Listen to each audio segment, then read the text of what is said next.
Criação das tabelas. A nossa videolocadora, ela precisa começar por algum lugar. A gente vai criar inicialmente 3 tabelas para ver como é que elas se comportam. A gente vai ter uma tabela títulos, onde vão ser cadastrados todos os filmes, todos os seriados, todos os documentários e por aí por diante. A gente também vai ter uma tabela de atores, que vai definir quais atores vão participar de quais filmes. Só que um ator, ele pode estrear em mais de um filme. Um filme, por sua vez, ele tem diversos atores, o que automaticamente gera um relacionamento N para N entre essas 2 tabelas. Para evitar a violação da primeira forma normal, que diz que a gente não pode ter mais de um registro num mesmo campo, a gente não pode ter um campo com múltiplos registros. O que a gente faz? A gente cria uma tabelinha de interseção, é título-ator. Vamos lá começar então pela criação da tabela títulos, que é o que a gente vai fazer nesse vídeo. Vamos aqui no nosso MySQL Workbench, vamos conectar a nossa base de dados. Primeiríssima coisa que a gente sempre faz é o use. Eu preciso me conectar à base de dados correta. Executei com Ctrl Enter. Beleza. Agora eu tenho certeza que estou na base de dados correta. Feito isso, o que eu vou fazer? Eu vou criar uma nova tabela. Para isso, tem aqui em cima um botãozinho chamado Create New Table, criar nova tabela. Clico nesse botão, aparece essa tela aqui para mim. Nesse lugar, Name, eu coloco o nome da tabela, Títulos. Aqui vão aparecer os campos que fazem parte dessa tabela. Primeiro campo, como não poderia deixar de ser, tem que ser o código do título. Esse campo vai ser a chave primária dessa tabela. Como vai ser uma chave primária sintética, ela pode ser int. E aí tem a explicação desses caras aqui, ó. Todos eles significam alguma coisa. Eu vou passar rapidamente o que cada um significa e a gente vai, à medida que os campos forem sendo criados, a gente vai utilizá-los ou não. PK significa Primary Key, ou seja, é a chave primária, é o campo que representa a chave primária de uma tabela. NN é de Not Null. O que é Not Null? É o campo não pode ser nulo, ou seja, toda vez que um registro for criado dentro de uma tabela e existir um campo not null, este campo não pode ficar vazio, tá ok? O terceiro cara que a gente vai ver, que a gente vai precisar usar agora, é o N. O N vem de unsigned, ou seja, sem sinal. Eu não posso ter um código, não faz sentido eu utilizar uma chave primária negativa, então marco unsigned. Por fim, eu tenho o AI, que é o auto-incremente. O auto-incremente faz com que novos códigos sejam gerados automaticamente à medida em que eu vou acrescentando linhas a essa tabela. O auto-incremente, ele geralmente é utilizado apenas em chave primária. Ele pode ser utilizado também em outras situações, mas o uso principal dele é realmente para chaves primárias. Próximo campo que a gente vai ter para a nossa tabela. Vamos dar uma olhadinha aqui no nosso diagrama de entidade de relacionamento. Essa aqui é a tabela, criamos o código, o próximo campo vai ser nome. Então vamos criar um campo aqui chamado nome. Esse campo ele vai ser do tipo varchar. Porém, esse número que está aqui entre parênteses define o tamanho desse campo varchar. Qual seria o tamanho máximo de um título de filme? Eu fiz uma pequena pesquisa e descobri que o maior filme já criado na história tem esse título aqui, que tem nada menos que 210 caracteres. Não é comum, mas é possível. Isso é um título de verdade, esse filme existe.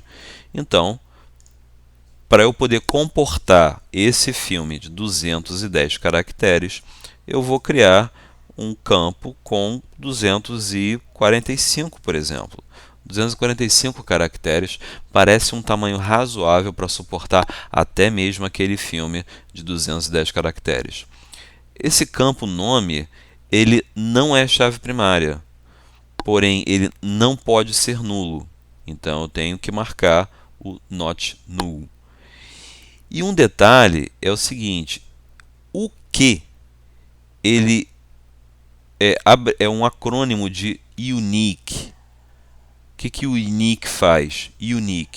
Ele garante que eu não vou ter repetições do dado ao longo da tabela. Ou seja, se o nome do filme é Máscara, eu só vou conseguir gravar Máscara uma única vez. Eu não vou poder gravar Máscara várias vezes.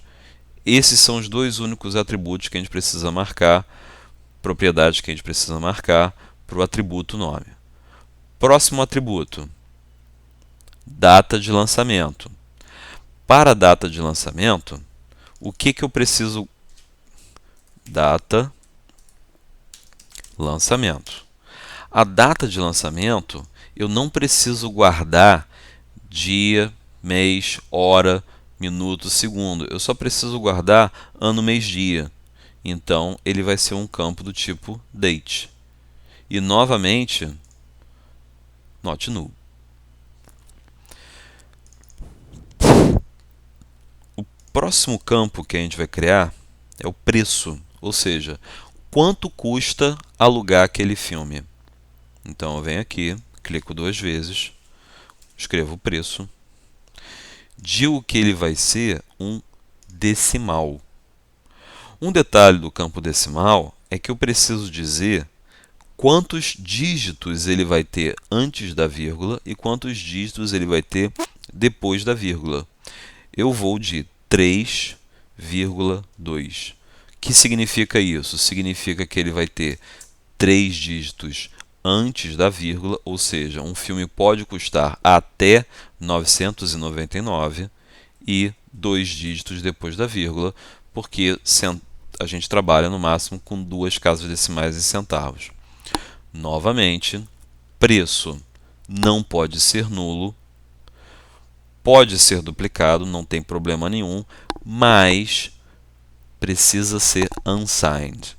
Por quê? Porque não existe preço negativo, não existe um produto que custe menos R$10. Próximo e último campo, duração. Duração é quanto tempo o filme dura. Duração. Só que essa duração é o que? Ela não é uma hora. Eu não vou usar time como duração. Por quê? Porque time é uma representação de tempo, é a representação de um ponto no tempo, não a representação da duração de alguma coisa. O que eu quero guardar é quantos minutos o filme tem. Então, para eu guardar quantos minutos o filme tem, naturalmente, eu vou de int. Mais uma vez, não pode ser nulo e não pode ser negativo. Eu não vou ter um filme com duração negativa. Feito isso, eu clico no botão Apply.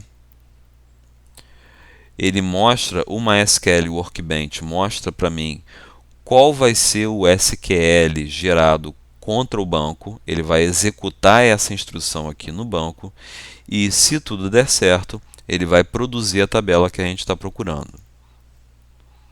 Se eu recebi essa mensagem, o script foi executado com sucesso na database, significa que tudo funcionou. Eu posso clicar em Close, posso fechar essa aba e, para ter certeza que a tabela foi criada, o que eu faço? Show Tables. Está aqui minha tabela títulos criada. Eu posso ver que ela está aqui. Para eu ver se ela foi realmente criada, exatamente do jeito que eu queria. Describe títulos. Exatamente o que eu queria. Código, ele é inteiro, 10 caracteres, não tem sinal, olha o unsigned, não pode ser nulo, é chave primária e é autoincremente. Nome é um varchar que suporta até 245 caracteres, não pode ser nulo e tem que ser único, eu não posso cadastrar o filme Máscara duas vezes. Data de lançamento é um date, também não pode ser nulo. Preço é um decimal, que aceita até 999,99, também não tem sinal, sempre positivo e não pode ser nulo. Por fim, duração, que é um int de 4 posições, também não tem sinal. Pronto, terminei a minha tabela. Construída a tabela títulos.